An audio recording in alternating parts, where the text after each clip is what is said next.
You know, like I said last week, I like to put things kind of in their context. Because it's so easy to pull a verse out, read a verse, and say, this is what it means. And generally, when you pull a verse out of its context, it doesn't mean what we say it means. But if you put it in its context, it begins to develop a greater meaning. You understand what's the flow of the story, and what is the author of John trying to tell us as he's writing 120 years after Jesus' death. What is he trying to tell us about Jesus? And he's trying to recover these stories that have been told over and over again, and he puts it in this context, and the context is Jesus healed a blind man, and they were and the people of power were really miffed at him because he did it on a Sabbath, and he had to go into hiding. And then he heard that a good friend of his was dying, Lazarus, and he basically waits because he's afraid to go back towards Jerusalem.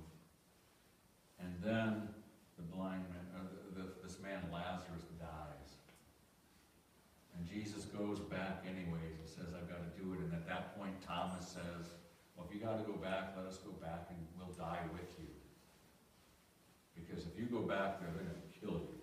And after he had healed the blind man, there's a story in John that says, now they plotted to kill Jesus. But he goes back, he raises Lazarus, and then Mary anoints him. And some say that she anointed him, Mary and Martha, the sisters of Lazarus, anoint him. And Mary anoints him, and basically there's a story that says it was an anointment for death. And after that, we hear the story that not only were they upset with Jesus, basically the powers that be want to assassinate Lazarus as well. Because he was a person that seemed to be dead and came to life. He was a person that seemed to be dead and came to life. And I sometimes wonder, okay, well, is this a metaphor? Is this just a story to say Lazarus was so dead in his living, right? Like Bob Dylan says, those who are not living are already dying. Was this a metaphor to say he was so dead in his tradition, so dead in his daily life, that when he encountered Jesus, he came to life, and the people around him didn't like it? When there's change in our lives, we generally don't like it. So I wonder, was that a metaphor or is it literal? Maybe he was dead, maybe Jesus raised him. It might be. I don't know. I can only read the text. And we just put our faith into it. But I think the story goes in a powerful way. And after that anointing, we're told they tried to kill Lazarus. And then Jesus makes his Palm Sunday entrance in the Gospel of John into Jerusalem, the alternative procession. And then we are told that while he's there, probably for the Passover, right? Because that's really when Jewish males made pilgrimages to Jerusalem. During the Passover, we're told that some Greeks came to visit Jesus. They were probably diaspora Jews. Probably under the conquest of Alexander the Great, some of the Jews were dispersed. They probably grew up in Greece, but now they're coming to the Passover. So I'm guessing they were probably Jewish Greeks. But they're coming to make their pilgrimage. And when they come, they basically say, we want to see Jesus. And that is a curious phrase for me. I want to see Jesus. You know, I told you that I get up at 4:35 in the morning every Sunday, and I walk in the woods, I walk my dog, I pace, I think, I do stupid things. But I'm just trying to wrap my head around, what am I going to say today? Most of that's what I'm doing. I'm just trying to say, what am I going to say today? I've got all this stuff written. And then I realize, you know, I can give you a ton of information about Jesus. I mean, I know it. I've studied it. I can give you a ton of information. But I realized, you know, the Greeks weren't looking for information. They said, can we see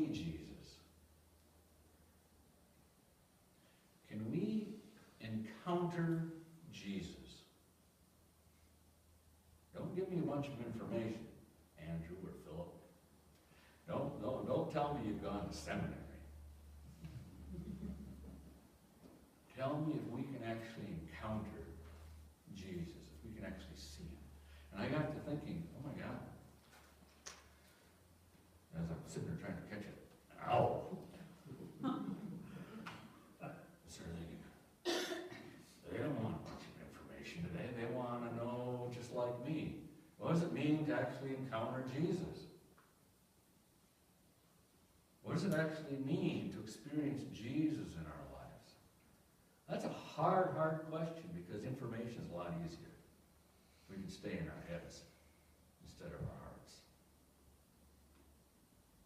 So I'm sitting there thinking, oh my goodness, now what do I do?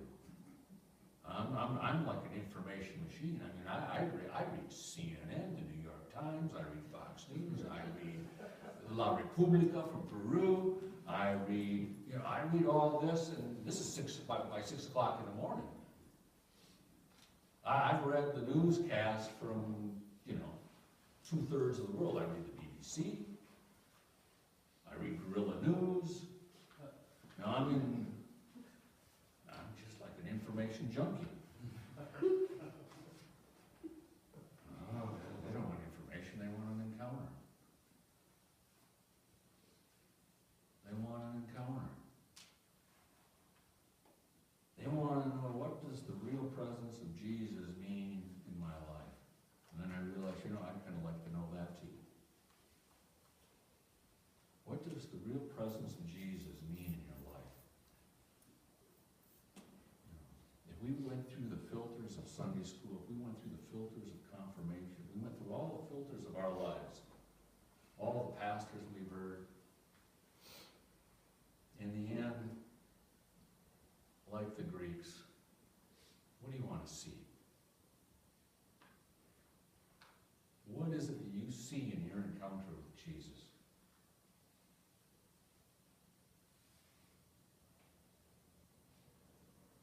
That is not rhetorical. A chance to start anew every day.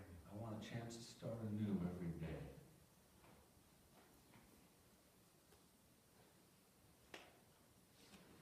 Just knowing his presence is there with you, you're not alone. I just want to know I'm not alone. Something divine is walking with me.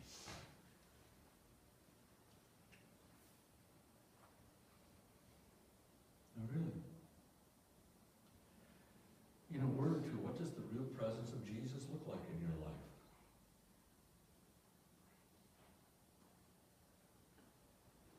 I mean, we've all been faithful probably from the time we were baptized as infants. But what does the real presence of Jesus really look like in your life? It looks like hope.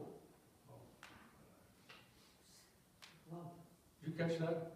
I mean, this is an elder in the community, and she's still holding on to hope. That is a good thing. That is a good thing.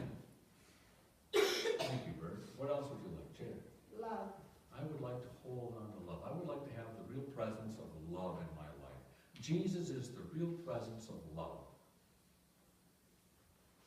Acceptance. I would like to have the real presence of acceptance in my life. A lifeline. I'm sorry, Dee? Like a lifeline. I would like to have a lifeline in my life.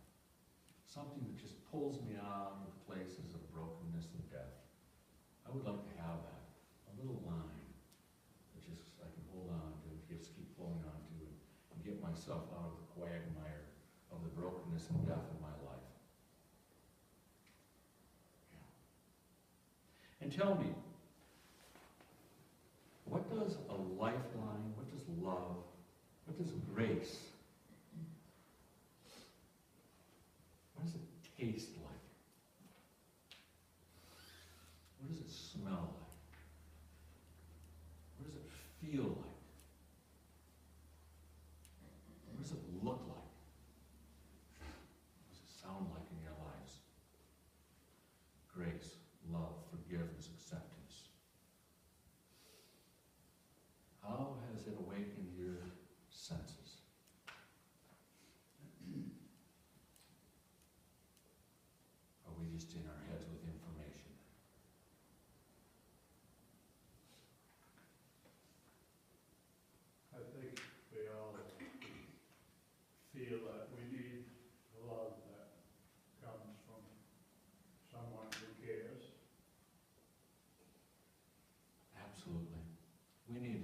somebody who cares. Anybody say amen to that? What else do we need? What else does grace and love and forgiveness smell like, taste like, sound like? It's contentment. Being okay with yourself and with everything else. It becomes a place where we become content, okay with ourselves. I can't envision it without it. I can't envision life without a little grace, love, and forgiveness, and hope. I think that was a word you used, yeah. I just can't envision it. No, it would be dark. It would be too dark. Too dark to see. Feel like I'm knocking on heaven's door. Yeah? That's what it's like. So Jesus makes this response. It's an amazing response to his disciples, to the request for the Greeks to see him. And he basically tells us in this story, and it gets spelled out later in chapter 15 with the whole concept of the vine and the true vine. And he talks about this grain. And he talks about this grain that falls into the ground and it somehow has to die. It somehow has to break out of the hardness of its shell. You've seen a seed. And if you're a gardener, sometimes you even put seeds in a little damp paper towel or something, just to soften the shell. What does it mean to soften the shells of your lives?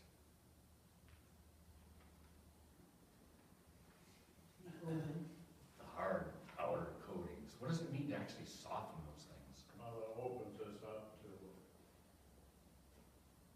It opens us up, and isn't that amazing? You put that little damp cloth down there on those seeds, they start to open up, and then you put them in the dirt, you bury them like they're dead. You bury them like they're dead. And then all of a sudden, if you put a little water on there, you give it a little light, right? You drink from this well, you won't be thirsty. I am the light of the world. You put a little light, a little water on those things.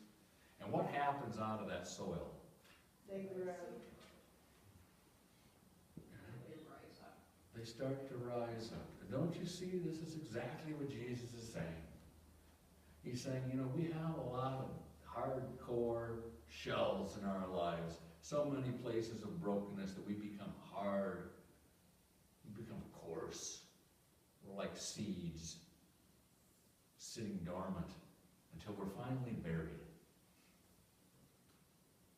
And then we're put in the ground. Just like Jesus is interned in some cave. And then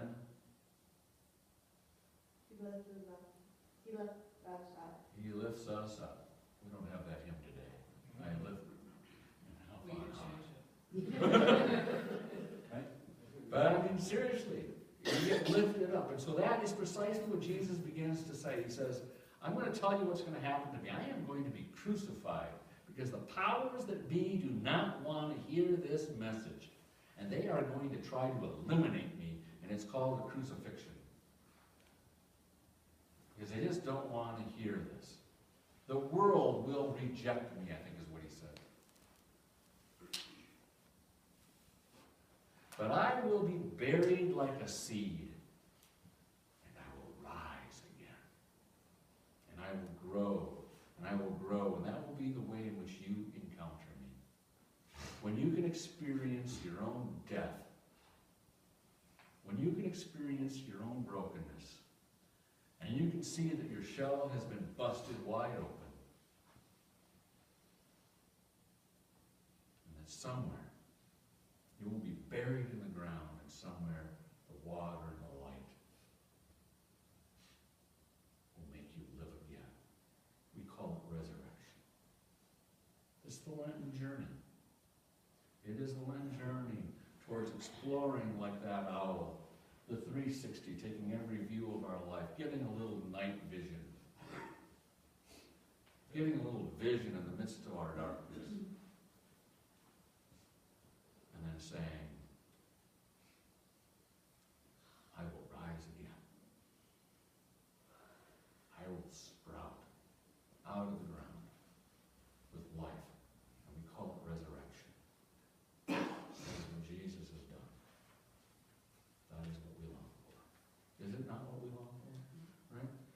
went off text about 3 pages ago.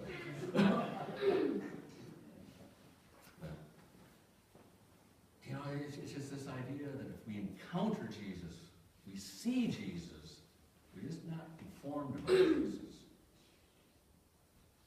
If we have an encounter, we can walk through the brokenness and the death of our lives and know that we will come to life.